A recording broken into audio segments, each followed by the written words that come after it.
Mon nom est Khalifa. Je suis le général du gang. J'ai reçu mon grade parce que je suis sans pitié. Je n'hésite pas à découper les gens. C'est tout mon camp qui a voté pour moi. Là, on va se préparer pour aller affronter d'autres gangs. On a toujours les machettes avec nous. On se défonce d'abord et après, on passe à l'attaque. Khalifa règne en maître sur le quartier Kitambo. Il dirige l'un des gangs les plus puissants de la ville. Tous les matins, les Kulunas s'adonnent à leur addiction préférée.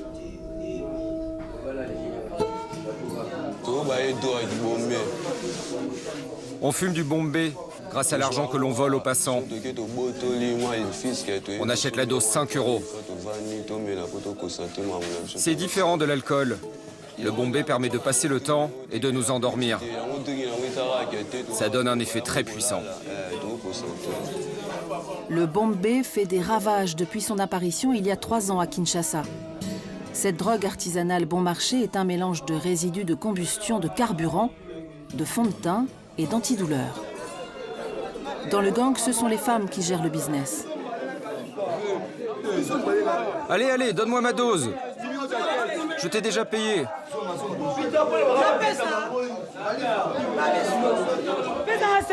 Donne-moi mon sac à main. Tiens, regarde. C'est ici que je range la drogue, le bombé.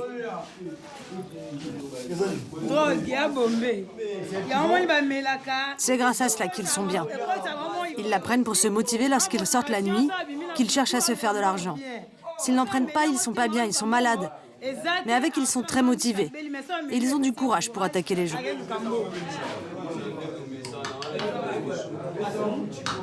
Totalement désinhibés par la drogue, les Kulunas basculent dans la violence et terrorisent les habitants.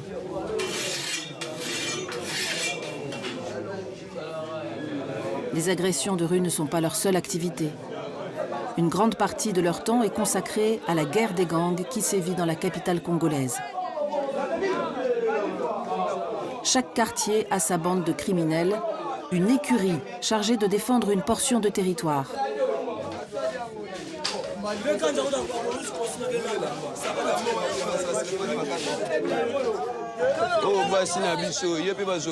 Regardez ce qu'ils font à nos femmes. Ce sont les jeunes d'un gang rival qui les ont attaqués, juste parce qu'ils savent qu'elles sont avec nous. Ils s'en prennent même à nos familles.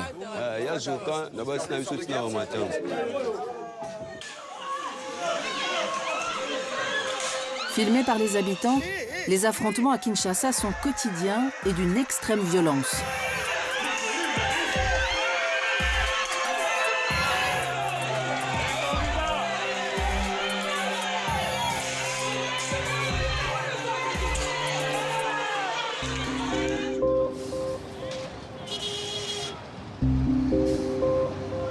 La tentaculaire capitale de la République démocratique du Congo subit le phénomène des gangs depuis plus de 20 ans. L'effondrement économique du début des années 2000 et la guerre civile ont largement contribué à l'émergence du phénomène. Aujourd'hui, les rues de la ville n'ont jamais été aussi dangereuses. Mais depuis 2020, un nouveau programme, le Service national universel, promet de mettre fin aux gangs. Les arrestations se multiplient. Les Kulunas sont envoyés par avion dans la province du Katanga. L'homme à la tête de ce dispositif, c'est le général Kassongo. Sans jugement, hors de tout cadre légal, ils vont passer 1 an dans le camp de rééducation militaire de Kanyama-Kasese. À chaque transfert de délinquants, le général Kassongo convoque la presse pour se féliciter de l'efficacité du programme. Quel est le sentiment qui vous anime depuis que vous avez commencé à amener les Kulunas à Kanyama? Si on arrive aujourd'hui à la 8e vague, c'est que nous nous rendons compte qu'avec les 7e vagues que nous avons pu acheminer à Kanyama-Kasese, il y a satisfaction. Les choses se passent convenablement telles que nous l'avions planifié. Et donc, c'est clair que ça ne peut être qu'un sentiment de satisfaction. Ce jour-là, ils sont 350 à s'entasser dans l'avion affrété par le gouvernement. On n'est pas considérés comme des hommes, mais comme des animaux. On a laissé nos familles derrière nous. Moi, j'ai 4 enfants. Et moi, je ne suis pas un Kuluna. Depuis 2 ans, plus de 2000 criminels présumés ont déjà été déportés.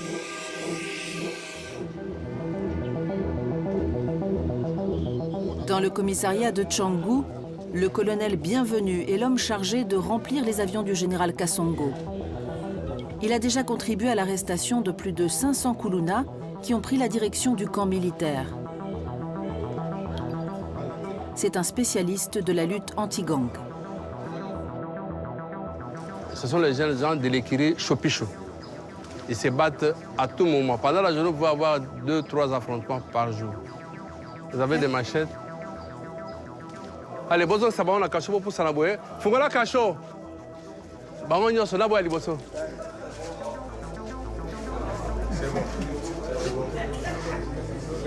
Là, jusque-là, c'est bon. C'est bon. Ils sont à 18 même. Voilà, nous avons un fichier criminel. Vous voyez tout ça, c'est le travail, le fruit du travail qu'on a fait. C'est-à-dire qu'on les a arrêtés. Son tableau de chasse est sa plus grande fierté. Mais le fichier des fugitifs est encore bien rempli.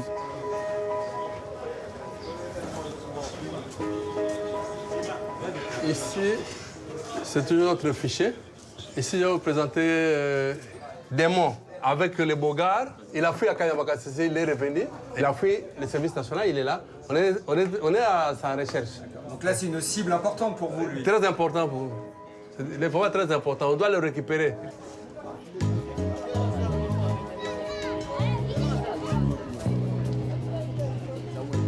Les gangs de Kinshasa prospèrent avec l'urbanisation incontrôlable de la capitale.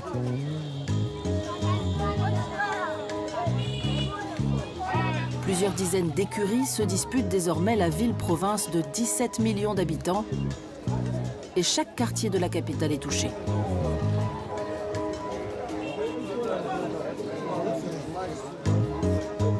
À Kitambo, Khalifa retrouve ses hommes de main.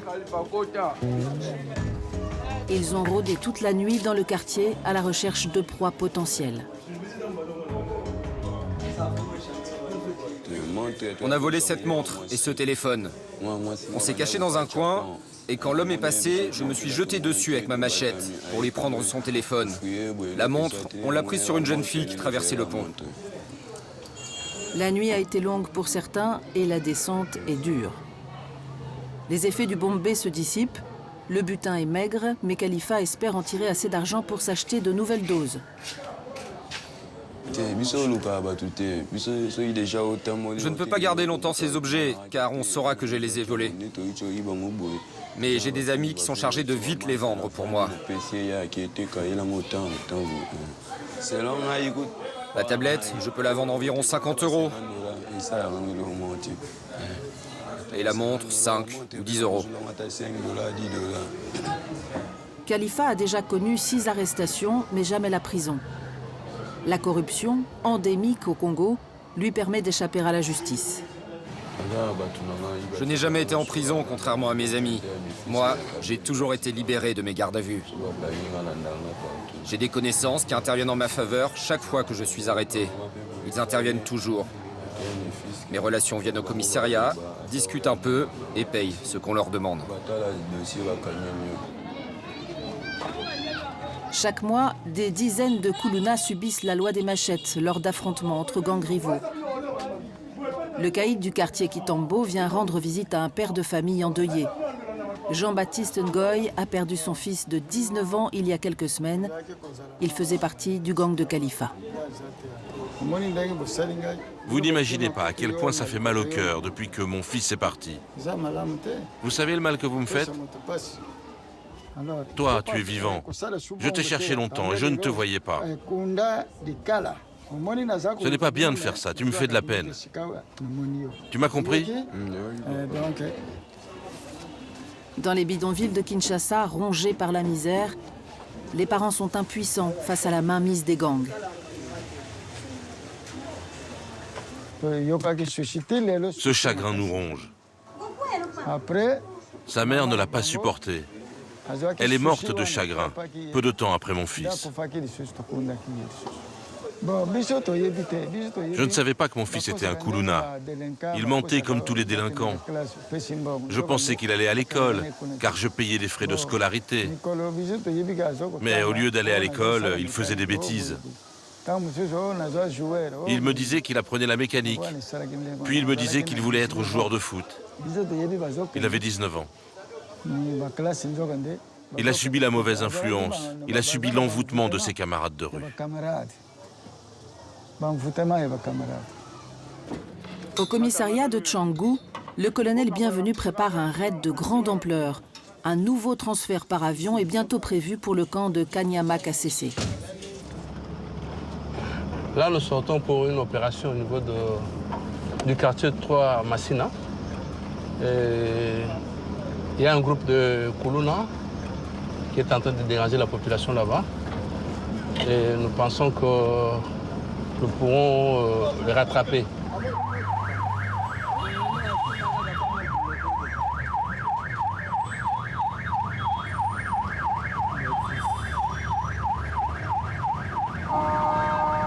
Dans le quartier de Massina 3, 500 000 personnes s'entassent dans des conditions indignes, sans eau courante ni électricité.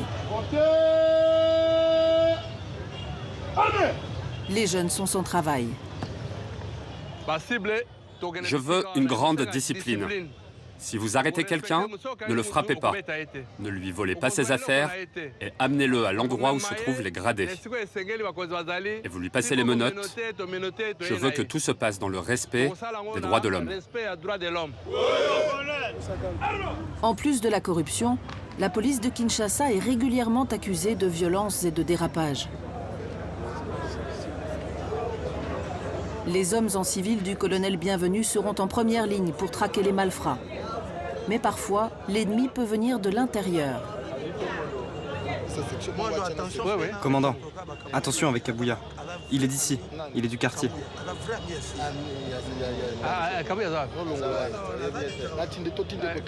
Kabouya, viens ici.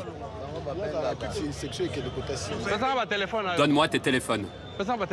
Donne-moi tes téléphones. J'ai qu'un téléphone, colonel. Donne-moi tes téléphones. Fouillez-le. Fouillez-le. Un seul. Qu'il reste collé près de toi, ici. Un seul. Qu'il ne soit en communication avec personne. Eh ben, attachez-moi. Tu restes là. Le policier en question serait un frère ou ami d'un des éléments qui dérange. D'accord, donc il pourrait prévenir. Il peut le prévenir. Nous aussi, on prévient qu'il ne puisse pas être en contact avec les gens. Oui. Il doit être surveillé. Oui. Allez, Bino, on va se couler. Des sections et Balukaou. À Massina 3, aucune route ne permet d'accéder au cœur du quartier. L'enclavement rend le terrain très favorable aux Kuluna et plusieurs gangs s'y disputent le territoire. Colonel, tous nos problèmes ici, c'est à cause des Kuluna. Ils ont créé leur gang dénommé les Arabes. Et de l'autre côté, là, leur écurie s'appelle les Américains. Il y a aussi les Chopichos, non? Oui, les Chopichos. Et un peu plus loin, c'est l'écurie Lolo. Et chacun de ces gangs n'aime pas se croiser dans telle ou telle rue ou tel coin. Nous, on se retrouve au milieu des combats. Et ils nous menacent, nous sommes menacés. Et même parfois, ils nous tabassent, jusqu'à être blessés.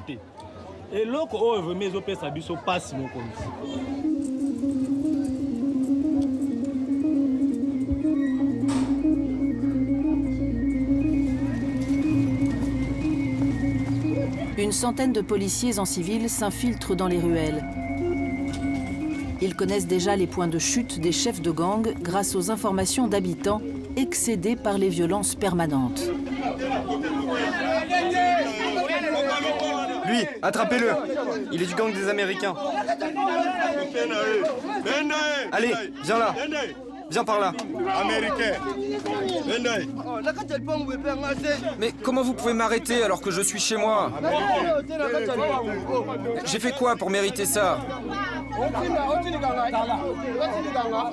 Je suis innocent. Mais tu fais quoi? Tu vas me déshabiller? Je n'ai rien fait, je te dis. Vous le cherchez? Oui, ils sont recherchés, vraiment activement recherchés.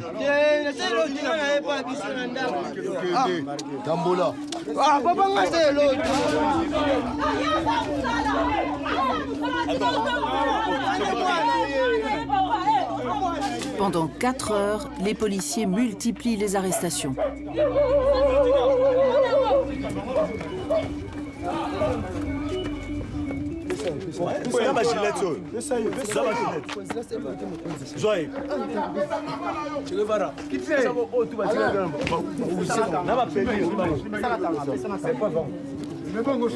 Ce sont des preuves. Ils prennent des bombées avec des gilettes telles que vous voyez ici.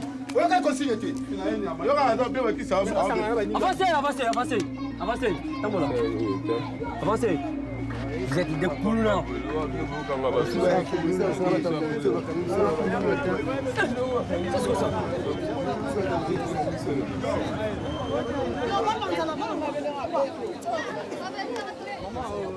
Oui. Et papa, faudrait vraiment installer un commissariat ici à Kibunda. Les jeunes des autres quartiers, ils viennent souvent se battre ici avec nos enfants. Les combats sont une grande souffrance pour nous, les petites vendeuses de rue. On n'arrive pas à vendre nos produits. Ça va, merci Nayo Kibuna. Même une mamie, ils peuvent l'attaquer, détruire sa table, voler ses affaires et la frapper. On veut un commissariat ici, papa. On veut la paix. Ils détruisent nos commerces, troublent notre tranquillité. Où devons-nous aller? Où pouvons-nous manger alors qu'ils détruisent tout sur leur passage?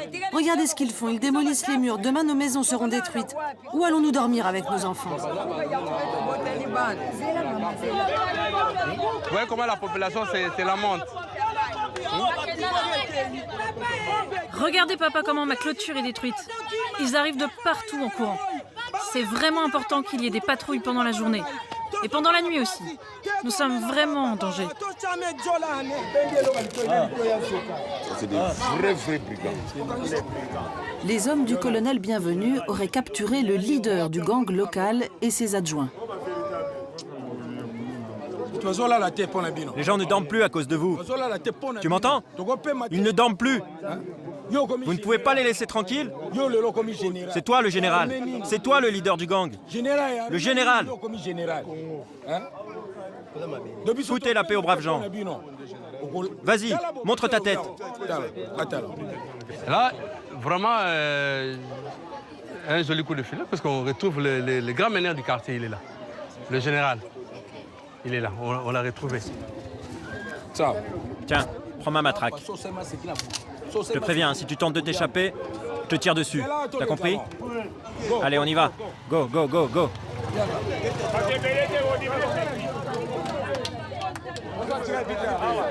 L'opération se termine.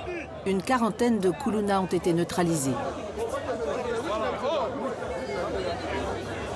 Ils sont fièrement exposés à la population.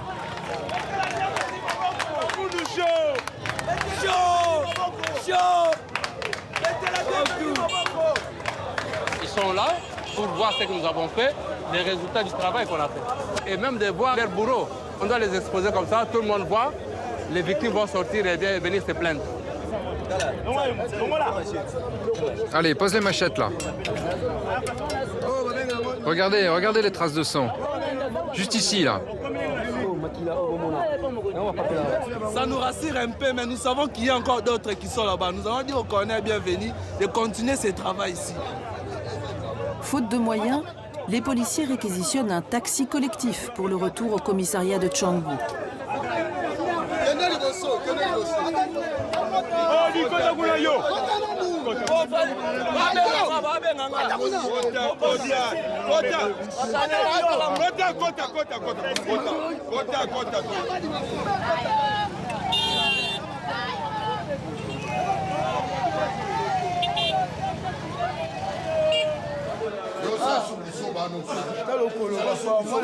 Ces Koulouna vont passer plusieurs semaines dans les cachots en attendant leur déportation pour le service national.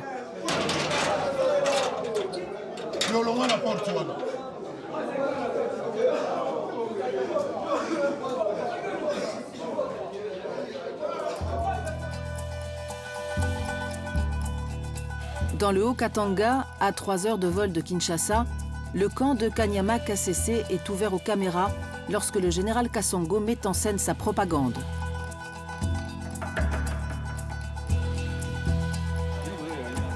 Ce jour-là, les déportés ont revêtu leur plus bel uniforme.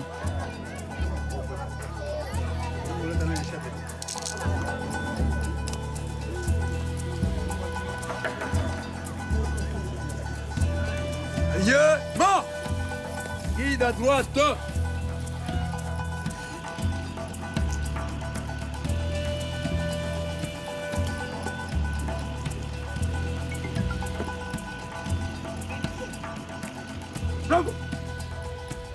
Le général Kasongo est venu pour une visite un peu spéciale.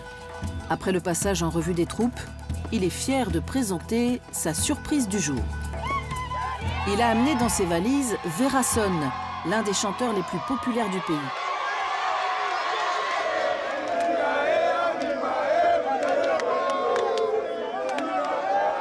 Sous l'œil des caméras complices, le général présente le travail des Kuluna à son invité de marque.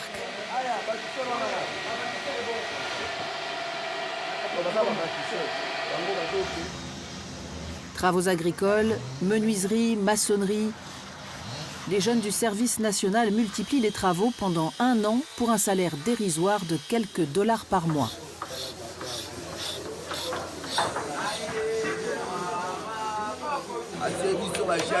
Le travail se passe très bien. Il n'y a rien d'autre à faire que de travailler. Grâce au président de la République, nous avons arrêté la délinquance pour nous adonner à ces travaux. Nous fabriquons des bancs et travaillons dans les champs. Voilà ce qu'on fait au service. Le service national promet un diplôme et un métier à tous les anciens délinquants. Un tableau idéal défendu à voix haute par le général Kasongo. Bonjour, est-ce que tout le monde a le moral? Alors je veux vous voir chanter pour que Verason puisse vous entendre. Oh.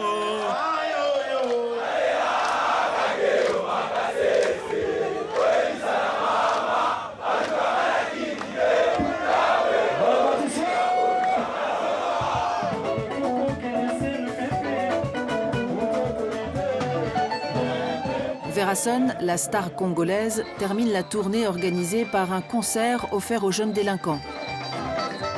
Près de 400 nouveaux Kuluna ont rejoint leur rang depuis ce dernier tour de piste. Avec près de 2500 pensionnaires, le camp ne peut plus accueillir de nouvelles recrues.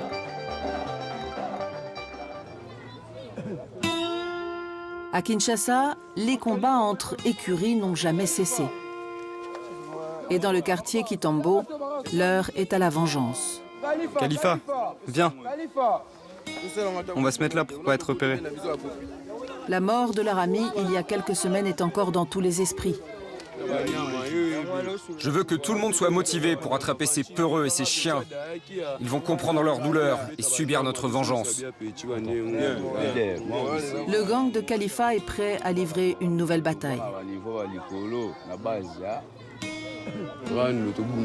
Nos ennemis jurés, contre qui on se bat le plus souvent, sont juste de l'autre côté, debout là. Ils savent qu'on va venir quoi qu'il arrive pour venger le nôtre. C'est cette rivière qui constitue la frontière. Allez, on y va. Avançons. Allons-y. Le sang risque encore de couler sur cette ligne de front. L'année dernière, plusieurs centaines de jeunes sont morts dans des affrontements entre bandes rivales. Malgré la mise en place du service national, les gangs n'ont jamais été aussi puissants à Kinshasa.